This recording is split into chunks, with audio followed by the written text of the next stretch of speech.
In July 1518, a woman named Frau Trophia stepped into a narrow street in Strasbourg and began to dance.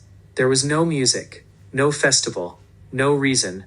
She danced through the day, through the night, her shoes filled with blood, and she kept dancing. Within a month, 400 people were dancing beside her, and some of them danced until their hearts stopped. So what force can make hundreds of people dance themselves to death? And why do scientists say the same force is still inside your brain right now? This isn't just a strange story from 500 years ago. What happened in Strasbourg is one of the most documented outbreaks of something psychologists now call mass psychogenic illness, when an idea becomes contagious and your body obeys it. It has happened in schools, in factories, on TikTok.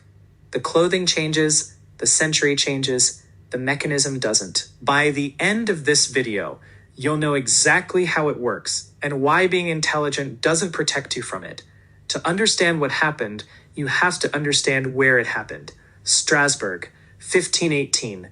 The city is starving. Harvests have failed for years. Bread prices have exploded. Smallpox and syphilis are moving through the streets. And the people believe genuinely, completely, that heaven itself is punishing them.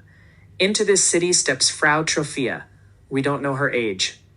We barely know anything about her, except what witnesses wrote down. She began to dance alone in the street, and she could not stop. At first, people laughed. Some thought she was doing it for attention. Her husband reportedly begged her to stop. She danced for nearly a week, and then something stranger happened. Others joined her. Within days, more than 30 people were dancing in the streets. Not celebrating, suffering. Witnesses described them screaming for help while their legs kept moving, begging onlookers to free them as if their own bodies had been hijacked. By August, the number reached 400. But here's the part that turns this from strange to unbelievable. The city council met to solve the crisis. Physicians examined the dancers and ruled out supernatural causes. They declared it a natural disease caused by hot blood. And their official prescription? More dancing. The council hired musicians. They opened 2 guild halls. They built a wooden stage in the market square so the afflicted could dance the sickness out of their bodies. It was the worst decision they could have made. But what happened next made even less sense. For 500 years, people have tried to explain the dancing plague. And one by one, the explanations have collapsed. Theory 1. Poison. There's a fungus called ergot that grows on damp rye. Eat contaminated bread, and you can suffer convulsions and hallucinations. Historians blame ergot for entire witch panics. But ergot doesn't fit Strasbourg. Ergot poisoning cuts off blood flow to your limbs. It causes seizures, violent, chaotic spasms, for days, in hundreds of people. Theory 2. A cult, a secret ritual, a rebellion disguised as madness. But the records kill this one too. The dancers weren't celebrating. Chroniclers described terror, weeping, people screaming that they were dying. One account says some dancers broke ribs. These were not willing participants. Theory 3. It never happened. Exaggeration. Medieval rumor. Except Strasbourg's archives are full of it. Council orders, physician notes, sermon records. Payment receipts for the hired musicians. The dancing plague is one of the best documented events of its century. Something absolutely happened, and it wasn't even the first time. Records show at least 10 dancing outbreaks along the Rhine and Moselle rivers before 1518.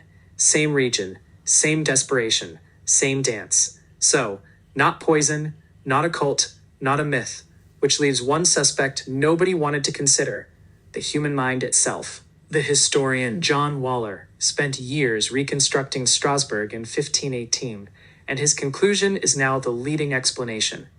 The dancing plague was a mass psychogenic illness, a sickness with no virus, no toxin, no physical cause, that still produces real physical symptoms.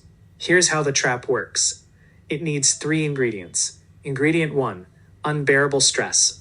Strasbourg's people were starving, sick, and terrified. Chronic stress doesn't just hurt your mood, it pushes the brain toward dissociation, a trance-like state where conscious control of the body starts to slip.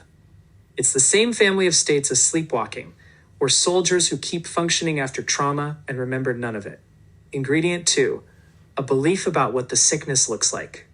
The people of Strasbourg already had a script in their heads. The curse of Saint Vitus, a saint who, legend said, punished sinners by forcing them to dance. Everyone knew the curse. Everyone knew its symptoms.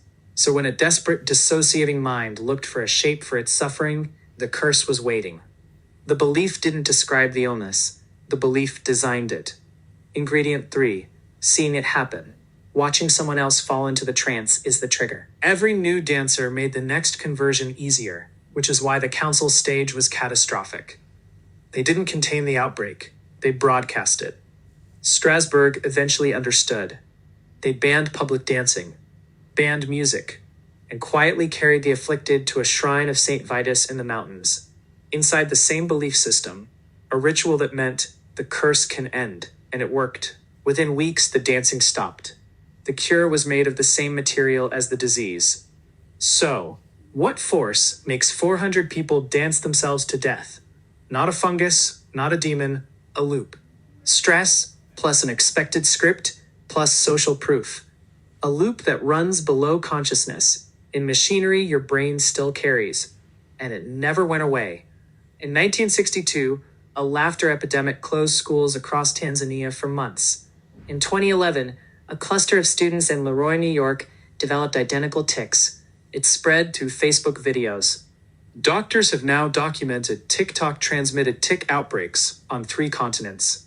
The clothing changes, the mechanism doesn't. And this same mechanism, belief becoming reality, explains something even stranger: why millions of people share vivid memories of events that never happened. That full story is coming next, right here on this channel. If this changed the way you see the human mind, hit the like button. It tells YouTube that curious minds want stories like this and helps the next person find it. Share this video with someone who believes they could never be fooled. And if you want to see what's really hiding behind the world's strangest stories, subscribe to Perceptique and turn on the bell. New stories every week. Until next time, question what you think you know. This is Perceptique, beyond what you see.